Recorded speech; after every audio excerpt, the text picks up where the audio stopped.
Hello friends, welcome back once again.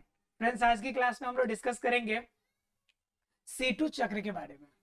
C2 चक्र के बारे में अभी तक हम लोगों ने दो चीजें पढ़ी थी, एक C3 चक्र और एक हम लोगों ने पढ़ा है C4 चक्र।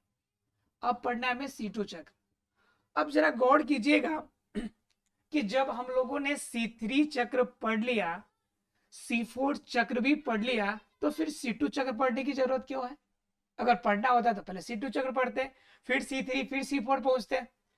फिर पहले हम लोगों ने C3 और C4 पढ़ने के बाद C2 बदलने का पढ़ने का क्या मतलब?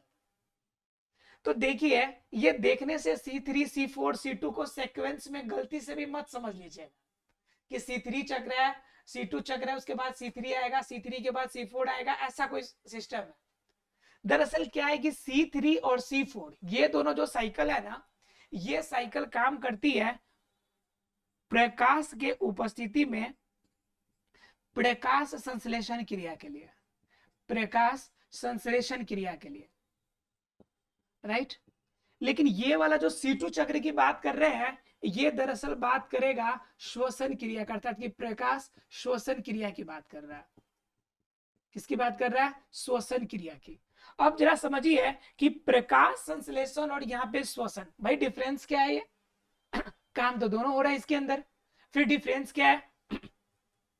तो जरा गौर से देखिएगा, तो प्रकाश संश्लेषण क्रिया के अंदर रॉ मटेरियल जो है आपका कार्बन डाइऑक्साइड है, ठीक है। और यहाँ पे श्वसन क्रिया के अंदर रॉ मटेरियल O2 है, अर्थात कि ऑक्सीजन। क्लियर हो गया? यहाँ पे ऑक्सीजन का यूज होगा रॉ मटेरियल के रूप में, प्रकाश संश्लेषण में कार्बन डाइऑक्साइड का यूज होगा रॉ मटेरियल्स के रूप में। प्रकाश संश्लेषण क्रिया के लिए प्रकाश की आवश्यकता अनिवार्य है, लेकिन इस आपकी श्वसन क्रिया के लिए प्रकाश की आवश्यकता अनिवार्य नहीं है। श्वसन क्रिया, सोचिए कि आपके शरीर में श्वसन क्रिया होती है, तो क्या उसके लिए प्रकाश का होना या किसी भी रूप में अन्य प्रकाशीय चीजों का होना क्या आवश्यक है? तो बिल्कुल भी इसकी आवश्यकता नहीं पड़ती है। क्लियर हो गया? तो ये चीजें तो क्लियर हो गई कि C2 चक्र C3 और C4 चक्र से अलग है। C3 और C4 में भोजन बनेगा, भोजन तैयार होगा, लेकिन इस भोजन तैयार होने के बाद जो एनर्जी का लेवल बढ़ेगा वो श्वसन क्रिया के द्वारा होगा, क्योंकि जो ऑक्सीजनेशन होने वाला है, जो ऑक्सीजन की वजह से ऑक्सीजन जब रिएक्शन करेगा, उस रिएक्शन के लिए श्वसन जरूरी है, और उस श्वसन में आपका क्या काम करेगा? ऑक्सीजन काम करेगा। जब वायुमंडल में O2 का लेवल बढ़ेगा, ध्यान से समझिएगा, दोनों समझने के लिए, O2 का लेवल बढ़ेगा, O2 का लेवल अबाउट 21%। O2 का लेवल वायुमंडल में अगर बढ़ता है तो प्रकाश संश्लेषण की क्रिया का जो मात्रा है वो घटेगा। O2 का लेवल बढ़ेगा, O2 का लेवल बढ़ेगा तो प्रकाश संश्लेषण की क्रिया क्या होगा? घटेगा। अब सोचेंगे आप कि ऐसा कैसे हो रहा भाई? तो O2 का परसेंटेज बढ़ने का मतलब, जैसे 21% से 2% या 2 या 3% भी अगर वृद्धि कर जाए, तो समझ रहे हैं कि आपका जो CO2 की सांद्रता है, वायुमंडल में जो CO2 की सांद्रता है, इसके सांद्रता पे प्रभाव पड़ेगा। आप सीधी सी बात समझिए कि अगर एक गिलास पानी है आपके पास, और एक गिलास पानी के अंदर आपने एक चम्मच चीनी डाला, इसके अंदर क्या हुआ? एक चम्मच चीनी डाला, तो आपकी यह टेस्ट आपका क्या होगा? मीठा महसूस होता है। लेकिन इस एक चम्मच चीनी के बाद अगर आप थोड़ा सा इसमें नमक डाल दें, तो बताइए क्या मीठापन का जो अंश है वह समान रूप से रहेगा क्या? बिल्कुल भी नहीं, मीठापन का टेस्ट घटेगा, नमकीन का भी अपना प्रभाव आएगा, और मीठा जितना पहले महसूस किए थे वह घटेगा। जबकि चीनी की मात्रा में आपने कोई कटौती नहीं किया है, एक चम्मच पहले भी था और एक चम्मच अभी भी है, लेकिन नमक की मात्रा की वृद्धि की वजह से इनका प्रभाव जो हो गया, घट गया। इसी तरह से समझिए कि पूरी की पूरी वायुमंडल एक प्रकार का मिश्रण है। वायुमंडल एक प्रकार के गैसों का मिश्रण है, जिसमें कार्बन डाइऑक्साइड भी है, ऑक्सीजन भी है, नाइट्रोजन है, जलवाष्प है, सल्फर डाइऑक्साइड है, अलग कार्बन मोनोऑक्साइड है, अलग अलग प्रकार गैसों का यह एक समुचित रूप से एक बहुत बड़ा मिश्रण है। इस मिश्रण में अगर एक की मात्रा बढ़ती है, किसी की मात्रा, तो दूसरे की सांद्रता की प्रतिशत मात्रा घट जाएगी, और जब उसकी सांद्रता के प्रतिशत मात्रा घटेगी तो जो अवशोषण की क्रिया होगी, उस अवशोषण की क्रिया में उसकी जितनी मात्रा अंदर जानी चाहिए वह उतनी मात्रा अंदर नहीं जा पाएगी। इस एग्जाम्पल से आपको क्लियर हुआ होगा। अगर फिर भी क्लियर नहीं है तो जरा सा एक और बात समझिए कि जैसे मान लीजिए कि 100 आपके पार्टिकल्स है, 100 पार्टिकल में से 21 आपका ऑक्सीजन है, इसमें से मान लीजिए कि अबाउट 78 जो है आपका नाइट्रोजन है, और आपके जो बच जाएंगे आपका 0.03 आपकी बात कर लेते हैं CO2 की मात्रा की, बाकी अन्य की मात्रा को हम हटा देते हैं। ठीक है, जरा समझिए कि अगर हम यहां पर ऑक्सीजन की मात्रा परसेंटेज बढ़ा दें, अगर इसको कर दे 25%, कितना कर दे 25, पार्टिकल बढ़ के हो गया 25, यह 78% है। क्या यह 78% मात्रा 25 होने के बाद यह 78 का 78% रहेगा क्या? ये भी घट के आपका 75 या 76 हो जाएगा। ये 0.03% जो था ये भी घट के क्या हो जाएगा? 0.003 हो जाएगा। तो समझ सकते हैं आप कि एक के परसेंटेज वृद्धि की वजह से दूसरे के प्रतिशत मात्रा में कमी आ जाएगी। उसके आधार पर जो C3, C4 या C2 है तो उनके रिएक्शन में भी प्रभाव पड़ेगा।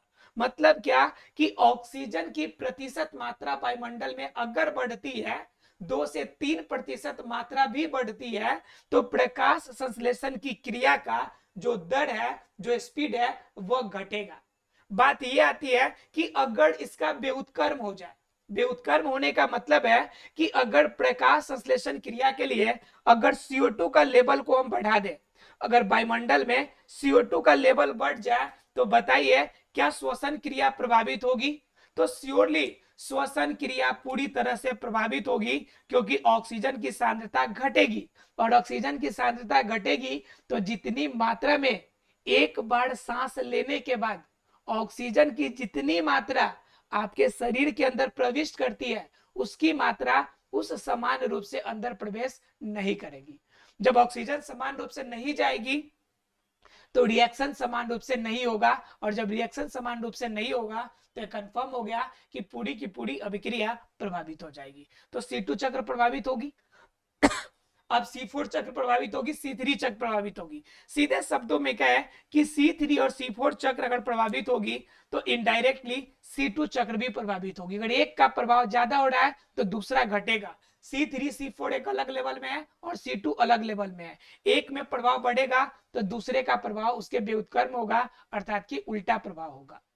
एक और बात कर लेते हैं थोड़ा सा कि C3 और C4 ये दोनों चक्र जो होंगे ये आपके कहां पे होते हैं? तो क्लोरोप्लास्ट में होते हैं। कहां पे होते हैं? और क्लोरोप्लास्ट में भी कहा?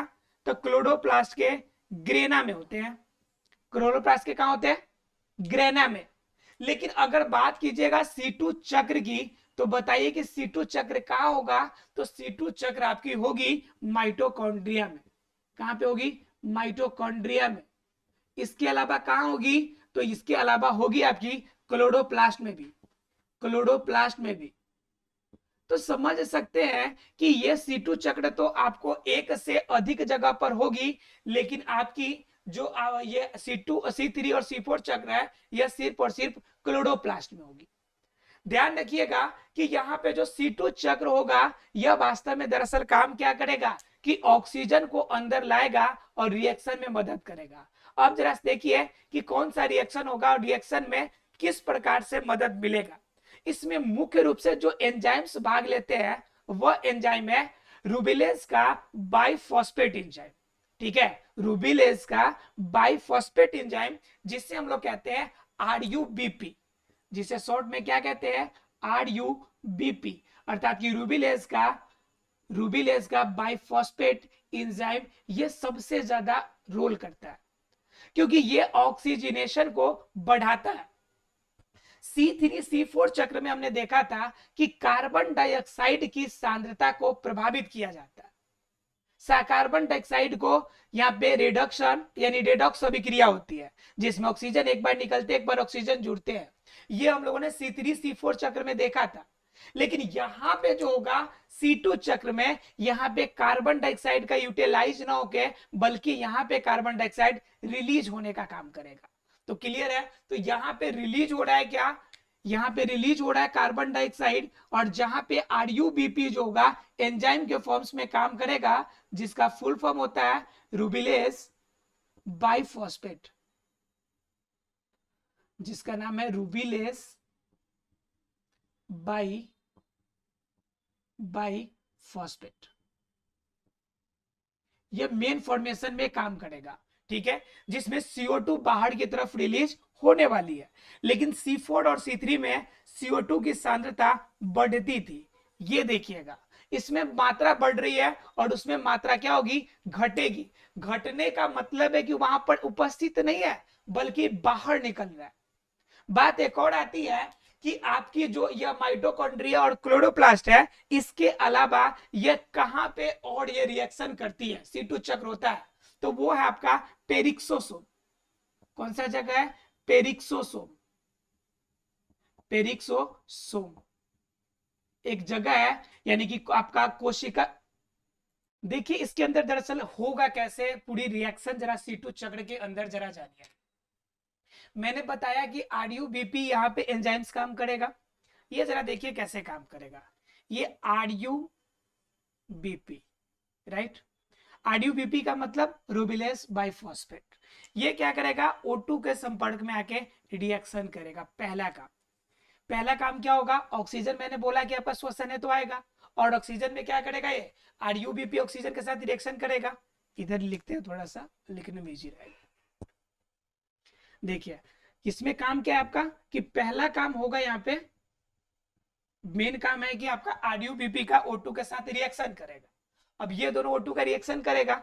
रिएक्शन करने के बाद देखिए क्या होगा, RUBP अब प्लस में O2, ठीक है। ये पहला काम होगा, फर्स्ट रिएक्शन का फर्स्ट केस होगा, ठीक है। अर्थात ये क्या, इस एंजाइम की उपस्थिति में ऑक्सीजन जो होगा अपना रिएक्शन करेगा। रिएक्शन करने के बाद क्या बनाएगा? तो ये बनाएगा आपका कंप्लीट करके फास्फो ग्लाइकोलेट बनाएगा। क्या बना लेगा? फास्फोग्लाइकोलेट। RUBP के साथ में बना क्या लिया? फास्फोग्लाइकोलेट। फास्फोग्लाइकोलेट जब टूटेगा तो आगे क्या बनाएगा? ग्लाइकोलेट। क्या बनाएगा? ग्लाइकोलेट बनाएगा। यहाँ पे हो गया RUBP के साथ रिएक्शन, फिर फास्फोग्लाइकोलेट, और फास्फोग्लाइकोलेट से क्या बन गया? ग्लाइकोलेट। अब ये ग्लाइकोलेट से आगे क्या बनेगा? रिएक्शन तो ये बढ़ते जाएगा, तो ग्लाइकोलेट से बनेगा। देखिए ग्लाइकोलेट जब रिएक्शन करेगा तो उस समय भारी जल काम करेगा, H2O2 काम करेगा। और ग्लाइकोलेट जब भारी यहाँ पे आपका जल काम करेगा तो ये क्या कर देगा? जो ग्लाई है वो ऑक्सीलेट बना लेगा। क्या बना लेगा? ऑक्सीलेट बना लेगा। और ग्लाई ऑक्सीलेट अगर टूट जाए, अगर इसके साथ भी रिएक्शन हो, तो ये बना लेगा ग्लिसरीन का फॉर्म। क्या बनाएगा? ग्लिसरीन का फॉर्म। और ग्लिसरीन जब टूटेगा पूरी तरह से O2 के उपस्थिति में, तो इसमें से ग्ली जो है वो साइड हो जाएगा और बचेगा आपको लास्ट में क्या? श्रीन बच जाएगा। तो ये रिएक्शन का क्रम जो है कंप्लीटली यह होता है आपका किसमें? तो श्वसन की क्रिया में। और श्वसन की क्रिया का मतलब कैल्विन का C2 चक्र। कैल्विन का C2 चक्र मतलब ये पूरी की पूरी क्रिया किसमें होगी? C2 चक्र में होगी। और यहां पे जो उपस्थिति होगी, ऑक्सीजन की उपस्थिति होगी। C2 चक्र याद रखिएगा ऑक्सीजन की उपस्थिति में, लेकिन C3 चक्र और C4 चक्र यह दोनों का दोनों कार्बन डाइऑक्साइड के उपस्थिति में कार्य करता है, ठीक है। तो दोनों चक्र में एक में प्रकाश संश्लेषण की क्रिया होगी और दूसरे के अंदर किसकी क्रिया होगी? तो दूसरे के अंदर आपकी रिएक्शन होगी, वह आपकी ऑक्सीजन की उपस्थिति में श्वसन की क्रिया होगी। तो दोनों क्रियाएं आपको क्लियर हो गई होगी। इसमें आपकी मेन क्या बन रही है? सीरीन बनेगी, अर्थात की पूरी अभिक्रिया होगी वह इसी फॉर्म में होगी। अब बात ये कौन आ जाती है कि इसमें महत्व क्या है और ये क्रिया कहां कहां पे होती है और कैसे होती है, इनकी प्रमुख चीजों को, मुख्य चीजों को आप जान लीजिए पहले। तो पहले इसकी मुख्यता को जानेंगे तो बात आती है कि रिएक्शन का क्षेत्र, ये पूरी रिएक्शन कहां कहां पर होती है।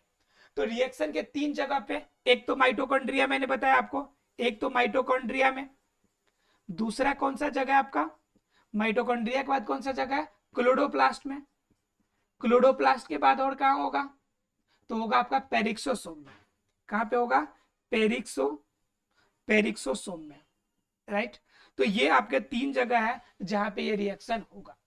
इसमें क्या होगी कि प्रमुखता से आपकी किसकी होगी, ऑक्सीजन अर्थात कि O2 का यूज होगा, O2 का उपयोग किया जाएगा।